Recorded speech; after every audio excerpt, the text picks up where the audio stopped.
Hi, welcome back. I'm John. Last video, we tested this bag. We went through the contents of it.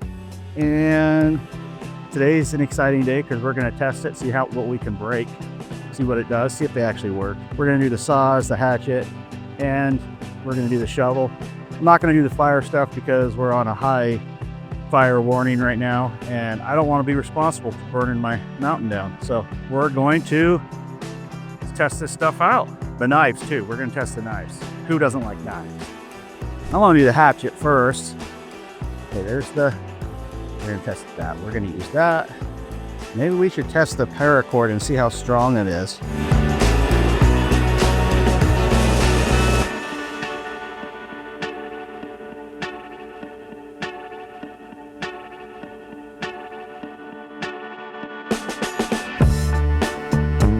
There's some stuff left over from the fire.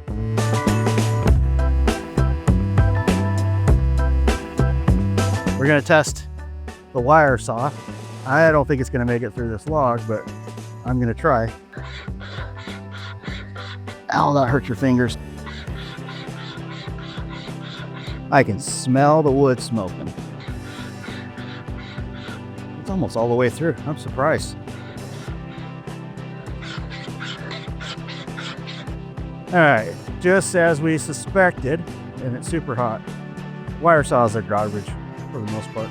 The stick handles did work better, but it only got through about a 3-inch, 2-inch lug. So I got through about 2 inches of width. All right, now we get to use this. First, let's beat the crap out of this. Well, this is some hard wood. Okay, this sucks. The handle keeps twisting on it.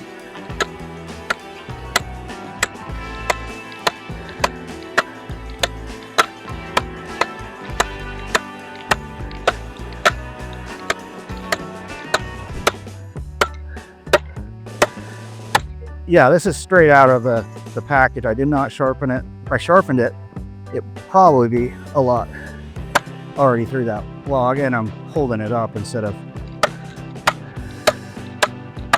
It's a lot of noise. All right, I guess don't want to hit my leg.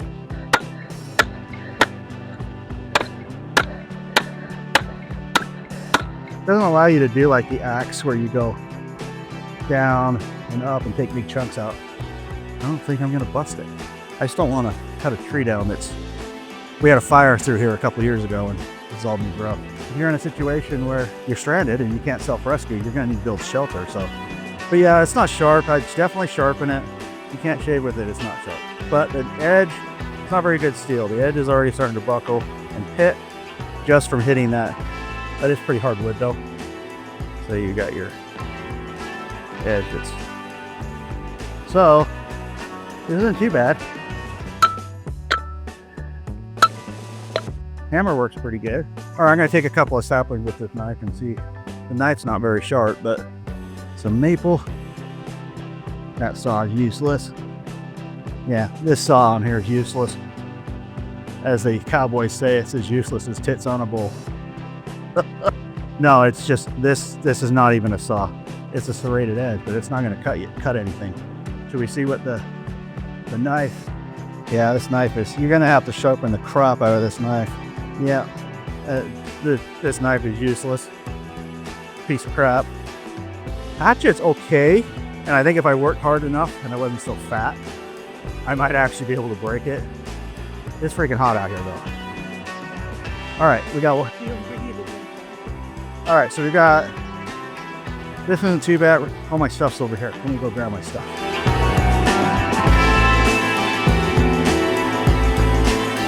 Dig a fire pit now. See if this thing will work. Now this ground is really hard. I don't know when, it's dry. If it is freshly rained or close to a river, or up higher, it probably wouldn't be so bad.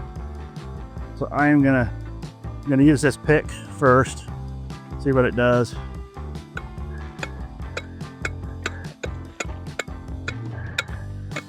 It does a pretty decent job.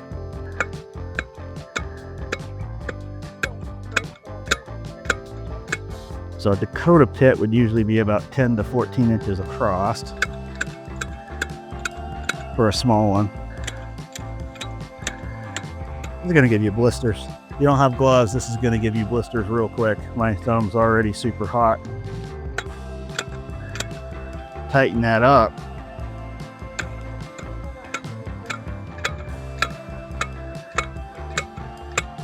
Yeah, this is open range, so you're hearing cows. That's what that, if you hear it, that's what you're hearing.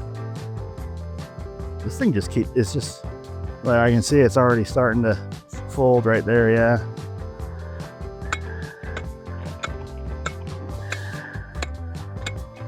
Now this is extremely hard ground, but if you're in a desert, depending on where you're at, always test in the extreme conditions so that when you're in ideal conditions, it performs pretty good.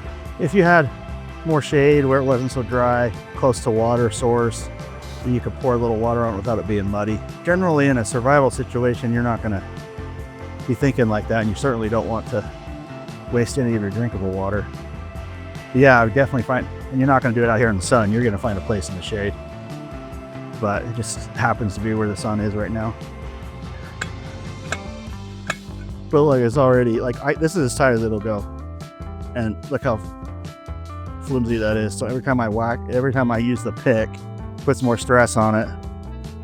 And it's just like when you're bending metal enough that it's eventually gonna break. So let's see what we got here. I would anticipate this would break before this hole is done.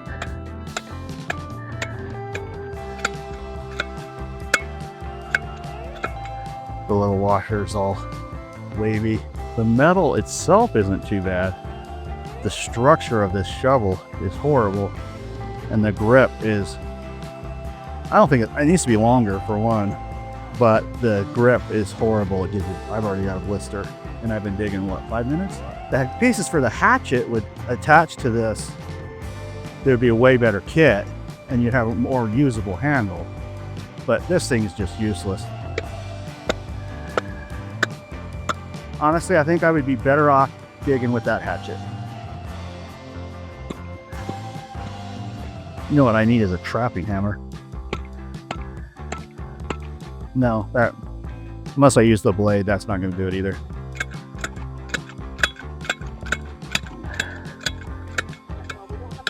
Just from scraping, not even digging with this shovel, just from scraping it. This shovel, it wasn't sharp anyways. It wasn't even an edge really, but jagged and stuff. Like I had been using it for a long time. I've used it for about 5 minutes. The shovel itself looks like it's a little bit bent, but about every 3 whacks with the pick to try to even get a trench or a fire pit going, I end up having to tighten. And I just keep tightening it up and it's like it's stripped or something. It does not hold. But I would anticipate that this thing is going to break soon. And in a real survival situation, I wouldn't mess with making a fire pit. I would just make a fire ring. So other than using this to trench out where your tent is, I think it's kind of useless. And at that point, I think I would move. You know, I make sure if it was raining, I wouldn't have my tent at the bottom of the hill. And I got about a 6-inch hole, about 8 inches around. I got a blister on my thumb in about 5 minutes. So you definitely need some gloves put in your kit, which you should have anyways, but work gloves. Now, if I did it like this, I wonder how well it would do. So we know the pick sucks.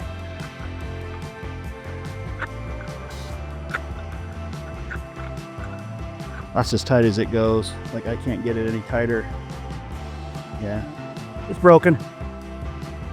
I didn't even make a hole. Didn't break in half like I thought it would, but it just doesn't hold together now. As tight as it goes, and you put any pressure on it, and it does that, so you can't even dig with it. And I can't get that nut any tighter. See, it doesn't come out or anything. It's just, so it didn't even work for one hole. Not the ideal environment for this shovel, but you can't if it won't work in the if the shovel's not going to work when it's not ideal conditions, then it's not worth buying. I mean, there's abuse, like what I'm doing to these and their normal use, but I didn't even get a 6-inch hole in a pretty hard compacted, you know, it's not too bad. It's not a trail. I'm not in the middle of a trail or anything, or road. It's not compacted like that, but you know, there's animals in the area and it hasn't rained in a while. So, but with a pick and an axe, you should, or a pick and a shovel, you should be able to dig a decent hole within a few minutes. This thing just failed. I got a blister on my thumb already, or at least it's hot, like it's gonna be a blister. It didn't take long. So I would say throw this thing away if you buy the kit and buy you a good shovel. Thinking about buying a few different shovels that have good ratings and testing them, because this one is basically the one thing in that kit that was worth it so far is the hatchet, and that's the thing. The knife on the hatchet's garbage. Hatchet cuts okay, but you could sharpen it and be okay, but the blade's not very hard, but that's not a big deal. The wire saw didn't make it through a 3-inch, made it through about 1.5 inches of a 3-inch log. And yes, it was pretty seasoned, so it's pretty hard. And we have oak, gambrel oak up here. So it's a pretty hard wood. Maybe better with some aspen or some pine or something. But I knew it wasn't gonna work very well. They never do. I think if you're gonna want any kind of portable saw, I would either do they make the same kind of saw with a chainsaw blade, and it has loops for your hands, and so you could just get in there and it just makes short work out of it. That's a good way. Or what I do is get a piece of a bow saw and just stick it in your kit. You don't even have to be very long, and then you can just lash it onto a piece of wood, and then you got a good saw. That's what I think would be better than these. And a shovel. Never needed a shovel in the woods ever, so I would just not worry about it. It's only made for single use, so it's not worth even testing, because it's either going to work or it's not. Better than nothing. But I don't know if I'd buy this kit. I wouldn't buy it. I'd make your own. Take $50, get a few good stuff. You maybe get a good knife, a good saw. Don't even need a hatchet. You don't need a shovel, as long as you have a saw and a good knife. And then fill it with your shelter stuff, the normal stuff that you would use. Just put it in your day pack. Just use your, a day pack that you go hiking with. Put all that stuff in there. Tarp, your shelter, your blanket, your tent, or just a tarp. Some sort of saw, like a folding saw you use to prune your bushes with at your house, and a good knife. Carrying it out here, it kept sliding all over the place. Kept having to readjust it. So I don't think I'll ever go with this kind of bag, a sling bag again. I think a backpack is the way to go. But I'm gonna take this, I'm gonna make a 72-hour kit for it and throw it in the car, just because of the bag. Hopefully we learned what not to buy today. We're gonna call it a day. Thanks for watching. Don't forget to subscribe, comment, and we'll catch you next time.